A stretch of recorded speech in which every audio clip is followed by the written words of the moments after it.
फिर से आपका स्वागत है अनुराधा हिंदी क्लासेस में। तो आइए हम देखते हैं आज हाई स्कूल का प्रीवियस ईयर पेपर जो कि सत्र 2021-22 का है, विषय हिंदी। ठीक है, यूपी बोर्ड की परीक्षाएं एक माह में ही प्रारंभ होने वाली हैं, तो सभी विद्यार्थियों से अनुरोध है कि वो पुराने पेपर का ज़रूर एक बार रिवीजन करें, उनको हल करें ताकि अपने पेपर को अच्छे से लिखने के लिए वो तैयार हो सकें। तो समय 3 घंटे का है, 3 घंटे 15 मिनट मिलेंगे आपको पेपर पढ़ने के लिए। पूर्णांक 70 है। प्रारंभ के 15 मिनट विद्यार्थियों को प्रश्न पढ़ने के लिए निर्धारित हैं। पहला प्रश्न हम देखते हैं, निम्नलिखित में से कोई एक कथन सही है, उसे पहचान कर लिखिए। सरस्वती पत्रिका की संपादक महादेवी वर्मा थीं। दूसरा है, क्या भूलूं क्या याद करूं हरिवंश राय बच्चन की आत्मकथा है। तीसरा है, रामविलास शर्मा कवि के रूप में प्रसिद्ध हैं। चौथा, मैला आंचल कहानी विदा की रचना है। तो इसमें से आपको बताना है कौन सा कथन सही है। ठीक है, सही वाले कथन पे निशान लगाइए, कमेंट के माध्यम से उत्तर दीजिए। प्रश्न की संख्या लिखकर उत्तर दीजिएगा। प्रश्न ख, रसमीमांसा किसकी आलोचना कृति है। पहले ही पार्ट में पहले कवि हैं रचनाकार। इसका आंसर आपको अगर याद है तो कमेंट के माध्यम से आंसर दें। पहला रामचंद्र शुक्ल, दूसरा महावीर प्रसाद द्विवेदी, तीसरा रांगे राघव, केदारनाथ सिंह। निम्नलिखित में से किसी एक की रचना लेखक का नाम लिखिए। अथाह सागर किसकी रचना है। अर्धनारीश्वर किसकी रचना है। यहाँ मैं कुछ आपको हिंट दे देती हूँ कि एक आपका पाठ है, ईर्ष्या तू न गई मेरे मन से। ये रचना अर्धनारीश्वर से ही ली गई है। तो आप बताइए अर्धनारीश्वर किसकी रचना है। मेरी असफलताएं, लहरों के हराजहंस। घ, गेहूँ और गुलाब किसकी रचना है। राम वृक्ष बेनीपुरी, महादेवी वर्मा, रामविलास शर्मा, प्रेमचंद। त्यागपत्र किस विधा की रचना है। उपन्यास है, कहानी है कि नाटक है कि एकांकी है। अगला प्रश्न हम देखते हैं, रीति मुक्त। प्रश्न नंबर 2 क, रीति मुक्त धारा के किन्हीं 2 कवियों का नाम लिखिए। हमारा हिंदी साहित्य कुल 4 कालों में विभक्त है। पहला आदिकाल, भक्तिकाल, रीतिकाल और आधुनिक काल जो अब तक चला आ रहा है। तो तीसरा हमारा रीतिकाल है, उसी में हमारी 3 धाराएं चली थी, रीतिबद्ध, रीति सिद्ध और रीति मुक्त। उन्हीं में से 2 कवियों का नाम बताना है आपको। ख है, छायावाद की 2 प्रवृत्तियां। छायावाद की विशेषताएं या प्रवृत्तियां लिखिए आप। ग, उत्तरायण कृति के रचना के नाम बताना है। ये उत्तरायण कृति मतलब एक रचनाकार की रचना है, उसका नाम बताना है किसकी है। आप इस रचनाकार को अपनी बुक में पढ़ चुके हैं। अगला प्रश्न है तीसरा, इन क और ख 2 गद्यांश दिए हुए देखिए यहाँ पर। ठीक, क और क का ही अथवा करके दिया है, उसमें से किसी एक गद्यांश का क्या है कि हमको इसमें से जो प्रश्न पूछे गए हैं उनका व्याख्या पढ़कर इसकी मतलब व्याख्या को समझकर इसके उत्तर देना है हमको। ठीक है, तो निम्नलिखित गद्यांशों में से किसी एक के नीचे के दिए गए प्रश्नों के उत्तर दीजिए। ठीक है, इसमें से किसी एक का मतलब या इस क वाला या तो अथवा वाले में से। तो देखिए क्या है, चलिए हम पढ़ते हैं। भिन्न भिन्न धर्मों को मानने वाले भी जो सारी दुनिया के सभी देशों में बसे हुए हैं, यहाँ भी थोड़ी बहुत संख्या में पाए जाते हैं। और जिस तरह यहाँ की बोलियों की गिनती आसान नहीं है, उसी तरह यहाँ भिन्न भिन्न धर्मों के संप्रदायों की भी गिनती आसान नहीं है। इन विभिन्नताओं को देखकर यदि अपरिचित आदमी घबरा कर कह उठे कि यह एक देश नहीं अनेकों देशों का समूह है, तो यह एक जाति नहीं अनेक जातियों का समूह है, तो इसमें कोई आश्चर्य नहीं होगा। तो तुरंत अगर आप हिंदी के सभी पाठों को पढ़े हैं, आपने अगर अपनी बुक में हिंदी पुस्तक में सब पढ़ा है, तो ये तुरंत इसको पढ़ने के बाद संस्कृति शब्द सुनने के बाद ही हमको याद हो जा रहा है कि ये कौन से लेसन का है। तो पहला प्रश्न है, उपर्युक्त गद्यांश का संदर्भ लिखिए। रेखांकित अंशों की व्याख्या के, जो ये रेखाएं खींची गई जिन शब्दों के नीचे, जिन वाक्यों के नीचे, उनका व्याख्या करना है। उपर्युक्त गद्यांश में भारत की बोलियां एवं संप्रदायों के संबंध में लेखक द्वारा क्या बताया गया है। अथवा, अगला है अथवा। या तो आप इसको कर सकते हैं कि पहले पहाड़ काटकर उसे खोखला कर दिया गया, फिर उसमें सुंदर भवन बना लिए गए जहां खंभों पर उभारी मूर्तें विहंस उठी हैं, भीतर की दीवारें और छतें रगड़कर चिकनी कर ली गई हैं और तब उसकी ज़मीन पर चित्रों की एक दुनिया ही बसा दी गई है। पहले पलस्तर लगाकर आचार्यों ने उन पर लहराती रेखाओं में चित्रों की काया सिरस दी है, फिर उनके चेले कलावंतों ने उनमें रंग भर कर प्राण फूंक दिए हैं। फिर तो दीवार उमक उठी, पहाड़ पुलकित हो उठे। तो इसमें इस गद्यांश को पढ़कर इसमें जो तीनों प्रश्न किए गए हैं उत्तर देना है। पहला है कि इसका संदर्भ लिखना है, दूसरा जो रेखांकित अंश हैं ऊपर की जो 2 लाइनें हैं उनका व्याख्या करना है, और तीसरा प्रश्न है पहाड़ों को किस प्रकार जीवंत बनाया गया है।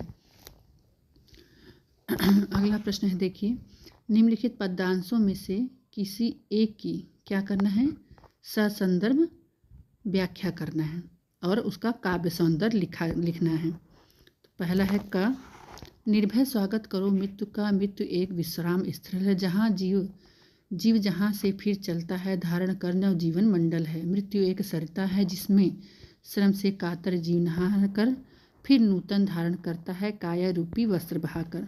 बहुत ही अच्छी कविता है, बहुत ही सरल है, इसकी आप व्याख्या लिखिए।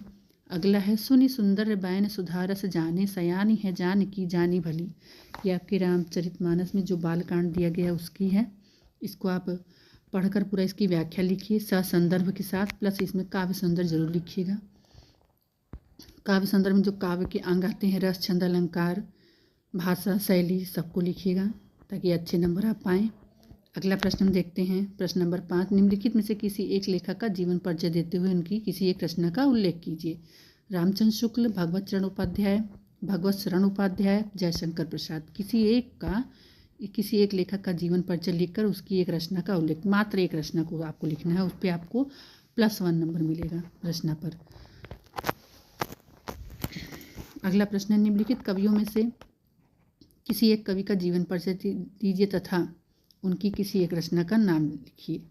महादेव वर्मा, मैथिली शरण गुप्त, सूरदास, इसमें से किसी एक कवि का लिखना है। अमूमन आप लोगों को रामचंद्र शुक्ल का तो सबको याद होना चाहिए क्योंकि ये पहला ही पार्ट में पहले कवि हैं, और दूसरा इधर काव्य खंड में सूरदास। ये भी लगभग सभी बच्चों को याद रहता है, तो आप पेपर इजी आया है, आप इसको कर सकते हैं बहुत आराम से।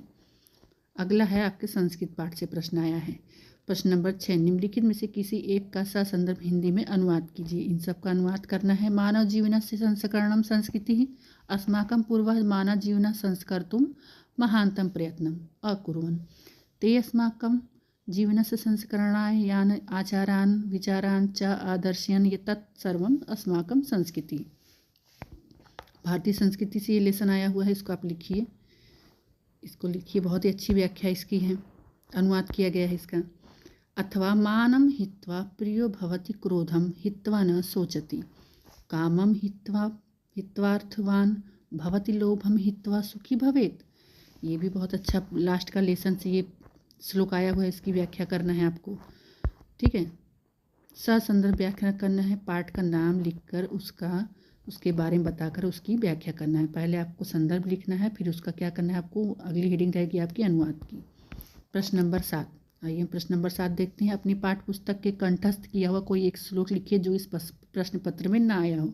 ध्यान दीजिएगा कि इस प्रश्न पत्र में वो श्लोक क्या है कि लिखा ना हो कहीं। आप ऐसा श्लोक याद कीजिए जो किए हो वही लिखिएगा, जो इसमें ना आया हो, नहीं तो आपको वही 2 नंबर इस पर नहीं मिलेंगे। 2 प्रश्नों के उत्तर संस्कृत में लिखना है। ये प्रश्न दिए हुए इसमें से कोई 2 प्रश्न आपको लिखने हैं, उसका उत्तर लिखकर। पिता कस्मात् उच्चतरः अस्ति, सेकंड है गृहे सत्तः मित्रम किम अस्ति, तीसरा है लाभेन किम वर्धते दुर्मुखम का आसीत, पांचवा है ग्रामीणम कह उपाहस्ता। अगला प्रश्न है प्रश्न नंबर 8, करुण रस अथवा हास्य रस का स्थायी भाव लिखना है। करुण और हास्य रस का स्थायी भाव लिखना है, ठीक। करुण का शोक, हास्य का हास होगा स्थायी भाव, और इसकी परिभाषा आपको बतानी है। उपमा अलंकार और रूपक अलंकार की परिभाषा देना है, एक उदाहरण भी लिखना है। सोठा व रोला छंद की परिभाषा देते हुए उसका उदाहरण बताना है। प्रश्न आपको 3 करने हैं, तीनों को मिलाकर कुल 6 नंबर होते हैं, 2-2 नंबर के सभी प्रश्न हैं। अब देखिए, सबसे सरल प्रश्न हमको लगता है इस पेपर में जो सबसे सरल प्रश्न है यही है। प्रश्न नंबर 9, निम्नलिखित उपसर्गों में से किन्हीं 3 के मेल से एक शब्द बनाइए, ठीक है। तो क्या करना है कि सु से जितने वो ऐसे शब्द लिखने हैं जिसमें आगे सु लगते हैं, सु उपसर्ग हो, जैसे सु से बनाना है, प्र से बनाना है, प्र का प्रमुख हो जाएगा, मुख के आगे प्र लगा देंगे तो प्रमुख हो जाएगा। अब पुत्र के आगे सु लगा देंगे तो सुपुत्र हो जाएगा, प्रतिफल हो जाएगा, उप का उपनिषद हो जाएगा, निर का नीर का लिखना है, अभी का लिखना है। ठीक है, इसी तरह से नीर का होगा, इसी तरह से अभी का होगा। तो इसमें से केवल आपको 3 ही करने हैं। किन्हीं 3 के मेल से, तीन के मेल के एक एक शब्द लिख दीजिएगा, हो जाएगा ये। अगला ख है, निम्नलिखित में से किन्हीं 2 प्रत्ययों के प्रयोग से एक एक शब्द बनाइए। तो 3 प्रत्यय दिए गए हैं, ना, पन, इक, इय। इन सब से क्या बनाना है? इन प्रत्ययों से। प्रत्यय जानते हैं आप, पीछे जो शब्दों में लगाए जाते हैं, तो उसी से पठनीय, पठन में ई लगा देंगे, लास्ट वाला चौथा देखिए, ई लगा देंगे तो पठनीय हो जाएगा। उसी तरह इक पे, पन पे, ना से कोई एक एक शब्द लिखना है आपको।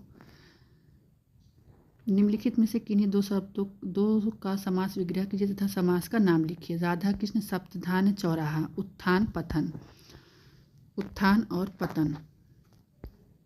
निम्नलिखित उत्थान पतन देखिए द्वंद्व का है, और चौराहा जिसमें संख्यावाचक जो शब्द होते हैं वो क्या होते हैं? द्विगु समास होता है उसमें, तो आप इसको तुरंत कर लेंगे, चौराहा। अब चलिए देखिए, निम्नलिखित में से किन्हीं 2 शब्दों के तत्सम रूप लिखिए। घर, तत्सम मतलब उनके संस्कृत शब्द लिखने, घर का, मानुष का, गांव का, चांद का।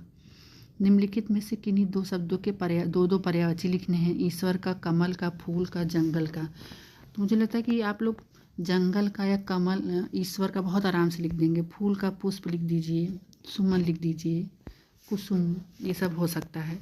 निम्नलिखित में से किन्हीं 2 का संधि विच्छेद कीजिए। संधि का नाम लिखना है। प्रत्युत्तरम, स्वागतम इत्यादि, लाकृति। अगला प्रश्न है ख कि निम्नलिखित शब्दों की चतुर्थी विभक्ति एवं द्विवचन का रूप लिखिए। 2 नंबर है इसमें, मधु अथवा नदी, फल अथवा मति। निम्नलिखित में से किसी एक धातु का लकार पुरुष तथा वचन का उल्लेख कीजिए। अहसम पठाए हस्तिथ्य, हसिथ्य। निम्नलिखित में से किन्हीं 2 वाक्यों का संस्कृत में अनुवाद कीजिए। 2 वाक्यों का करना है केवल, या तो पहला, दूसरा, या तीसरा, चौथा, या पांचवा, छठा। 5 दिए हैं जिसमें से आपको 2 करने हैं। प्रयाग गंगा तट पर स्थित है। तुम दोनों क्या करते हैं? विद्या विनियम विनय से बढ़ती है। गंगा भारत की पवित्र नदी है। हमें माता पिता की सेवा करनी चाहिए। प्रश्न नंबर 11 में क्या है कि आपको किसी एक पर निबंध लिखना है। स्वास्थ्य और शिक्षा, पर्यावरण प्रदूषण, वन महोत्सव पर लिखना है, और साहित्य और समाज। ठीक है, इस पे पूरा 6 नंबर आपको मिलेगा। इसको कम से कम आप कोशिश करिए कि 2 पेज का अवश्य लिखिए, और इसका पूरा हेडिंग, 3-4 हेडिंग इसमें जो भी आपको याद हो। पहला तो प्रस्तावना जरूर दीजिएगा, लास्ट में उपसंहार एकदम मत भूलिएगा। बीच की जो हेडिंग बनती होगी उस हेडिंग को डाल के इसको अच्छे से लिखिए। हो सके तो आप डायग्राम का प्रयोग जरूर करें। अपने लास्ट प्रश्न है ये, शायद हाँ लास्ट ही प्रश्न है ये, प्रश्न नंबर 12 है ये। तो आप में जो भी लगा हो, तो ये देखिए, हर जिले का अलग अलग खंड काव्य के आधार पर किसी एक प्रश्न का उत्तर रहता है। तो जिस जिले में जो लागू होगा उसी का उत्तर देना। जैसे मुक्ति दूत है तो मुक्ति दूत के खंड के आधार पर गांधी की चारित्रिक विशेषताएं बतानी है। मुक्ति दूत के चतुर्थ शब्द का कथानक अपने शब्दों में लिखना है। और ज्योति जवाहर है तो ज्योति जवाहर में जवाहरलाल नेहरू की चारित्रिक विशेषताएं बतानी है, और ज्योति जवाहर का खंड काव्य कथासार लिखना है। अग्र पूजा अगर आपका है तो इसका भी कथा वस्तु लिखना है, नहीं तो उसके नायक का चरित्रण करना है। दोनों करना है, छोड़ना किसी को नहीं है। दूसरा, अगर मेवाड़ मुकुट लगा है तो उसमें भी मेवाड़ मुकुट के आधार पर दौलत का चरित्रण करना है, या उसके छठे सर का कथानक लिखना है। और जय सुभाष खंड काव्य के आधार पर उसके नायक का चरित्रण करना है, या तो प्रथम सर का कथानक लिखना है। अगर मातृभूमि लगा हुआ है तो आप में उसमें भी प्रथम सर का कथानक लिखना है, और मातृभूमि के खंड काव्य की कौन सी घटना आपको सर्वाधिक प्रिय करती है उसको लिखिए। तो हमारे यहाँ क्या लगा हुआ है? हमारे जौनपुर जिले में कर्ण खंड काव्य।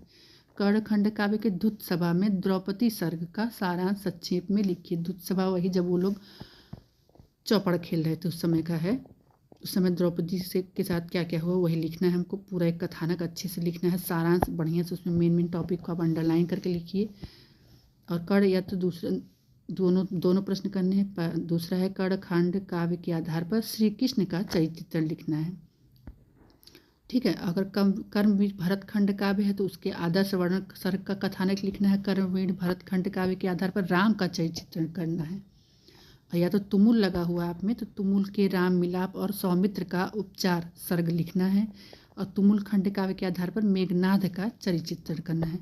ठीक है, तो ये आपका प्रीवियस ईयर पेपर हुआ। इसमें आप इन सब के प्रश्नों को अच्छे से लिख कर इन प्रश्नों का उत्तर दीजिए।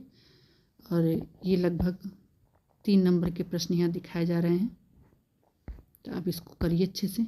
मिलते हैं नेक्स्ट वीडियो में। और वीडियो आपको कैसा लगा लाइक शेयर एंड सब्सक्राइब जरूर करिएगा। सब्सक्राइब बटन ज़रूर दबाइएगा और उस पर जो बेल आइकन बटन है उसको दबा दीजिए, ताकि नेक्स्ट वीडियो में 2021 के यूपी बोर्ड हिंदी का 2021 का पेपर लेके आऊँगी तो आपको उसका नोटिफिकेशन मिल जाए। धन्यवाद।